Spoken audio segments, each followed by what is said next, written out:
starting out trying to navigate the YouTube scene. I've done how I edit my videos, iMovie tips and tricks, how to earn money, how to get more views, copyright free music, YouTube reviews, you name it. It's there, and if it's not there, please comment down below any suggestions or video requests you have in the series, and I'd be happy to do it. If you also have any specific questions, I am only a DM on Instagram, Twitter, social media away. All of them are at AlohaKatieX, and by the time you are watching this, I am actually on a very exciting trip. I will be on vacation traveling with my family in Turkey. One last thing before we finally start, I promise you will want to hear this. The special perk of this YouTube 101 series is, drumroll, you can self-promote in the comments. Please do not do this in any of my other videos, and please, for the love of God, do not do sub for sub. No, that does not work, that does not help, that is not genuine. I get it, I know how difficult it can be to grow your channel, and I want to help you, but to do it in an authentic way where your viewers actually care about you and you're actually making friends. Introduce yourself, tell people what your channel is about, connect with each other on social media, give each other tips, tricks. I'll link all those down below, but today I'm going to share 5 steps to start a YouTube channel as a student for ultimate beginners. Today we're going to talk about planning, scheduling, and filming equipment. And the next video I want to talk about editing software, uploading videos, how to get more views, and put yourself out there so you're maximizing your time and views. Without further ado, here are the 5 most beginner steps for how you can start your own YouTube channel. Number 1 is planning. Now I break this step down into 2 stages. First is the video outline or the script itself, and the second is an overview of all the videos I will be uploading for a month. For each video, I like to make a script or at least an outline that I can follow for each video, so I have a guide for what to say and I ensure I'm actually conveying some message and not being a rambling mess. It also helps a ton when you're editing too, I promise you. For the longest time, I would just turn on my camera, start talking, and I would just go all over the place with what I was saying, and when I was editing, I would have this 1 hour long footage of me just not really saying anything meaningful, so I'd be able to cut it to 8 minutes, but not before wasting, I don't know, 1-2 extra hours just combing through everything I wasn't even gonna use. Especially if you want to manage a YouTube channel as a student still in school, this will save a lot of time, and I promise you creating YouTube videos every week will be manageable.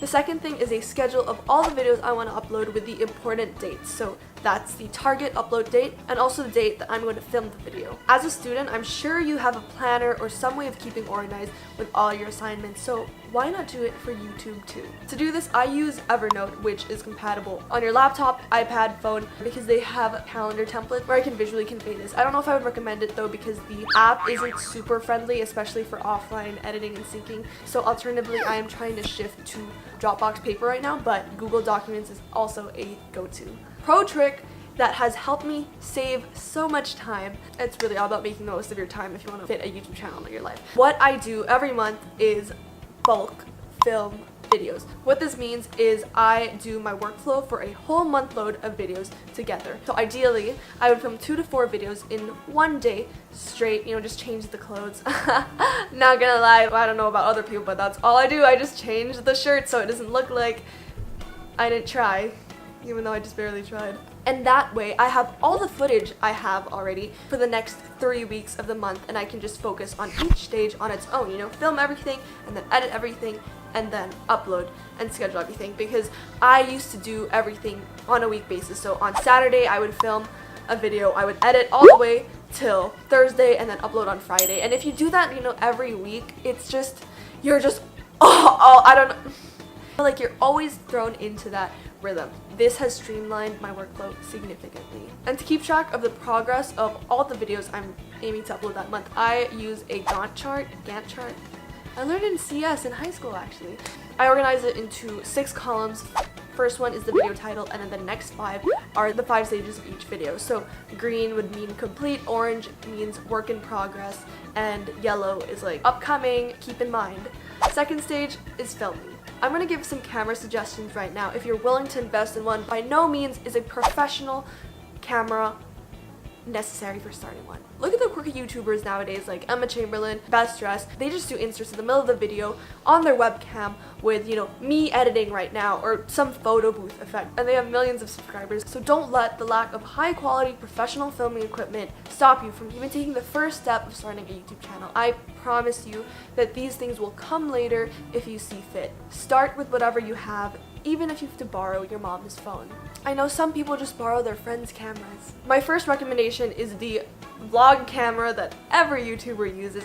It's the Canon G7X Mark II. I have that myself, but mine's in repair right now. It's high quality, easy to use, and super convenient for vlogging. Second is the Canon T6i, which is what I'm using right now. It's part of the Canon Rebel series, which is actually in general just a very popular DSLR line by Canon that a lot of YouTubers use. I'd say from Canon T4i onwards, you are set. The most important thing I learned though is that number one, you just need one with a flip screen so you can see what you look like. But remember to look at the lens, because that's why sometimes, you know, I'll look to the side because that's where I see myself. But also second is autofocus. So when you move around and do like, I don't know, show makeup on screen, it will focus on what you want it to focus on. Along with my camera, I also use a microphone, the Rode Video Micro, because, oh, that was really low, micro. This is not needed because cameras come with built-in microphones. It's just I noticed that sometimes it would be really hot and I would have the aircon. I call it aircon. I know you guys call it AC sometimes. I would turn that thing on and you could hear a lot of background noise, so I thought it would be helpful to get a microphone, but this does not have to be a beginner thing. You can get this later on. But the brand Rode has some of the most popular microphones for DSLRs. Next thing is tripod. My tripod is very simple because I just needed it for the sole use of being stationary, so I could get the right height for my videos and also maybe some tilt action if needed. Important features are quick release, a flexible ball head, and extendable tripod legs.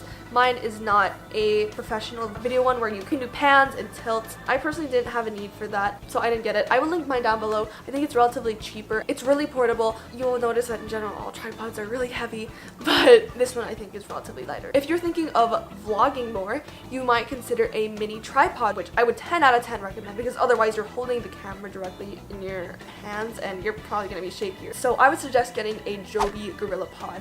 It's awesome because you get a better grip and the legs of that tripod are really flexible, so you can wrap it around poles if you wanna, you know, set your tripod up somewhere and then go out and do your intro without having to hold it for an extended period of time.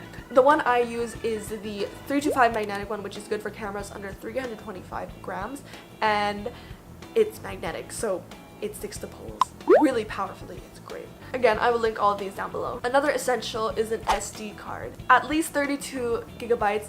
I would recommend 64. I currently use 128, but also keep in mind this is my 5th year doing YouTube, and I started out with an 18 gig and it was so hassle having to constantly delete footage to make space for new ones after every single video I filmed. I use the brand SanDisk and they have two lines, Ultra and Extreme. As you would guess, Extreme is a more advanced line with faster read and write speeds, so transferring files between your camera and your laptop is much better. And it comes in greater memory space so you can shoot more in higher quality settings, but it is more expensive. Even though I started with the Ultra line, that was 5 years ago, and nowadays the standards have increased so much, you can definitely get a better value SD card at the same price that I bought it for a while back. Last thing, extra batteries. This is unessential. Sometimes you might lose your batteries, sometimes you are out on a long trip or vacation and your battery is gonna die. You need an extra one. Trust me, it is a lifesaver. That's all I'm gonna talk about for this video, but next video I'm gonna talk about editing software, uploading your videos, how to get more views, design thumbnails, all that, and finally how to get yourself out there by sharing with people and how to do it effectively. Don't miss out on that video by subscribing down below and turning my notifications on. My vlog channel is here and my main channel is here. Make sure to click the top right eye to watch more videos, especially on the YouTube 101 series. Check it out. A lot of good stuff is already there.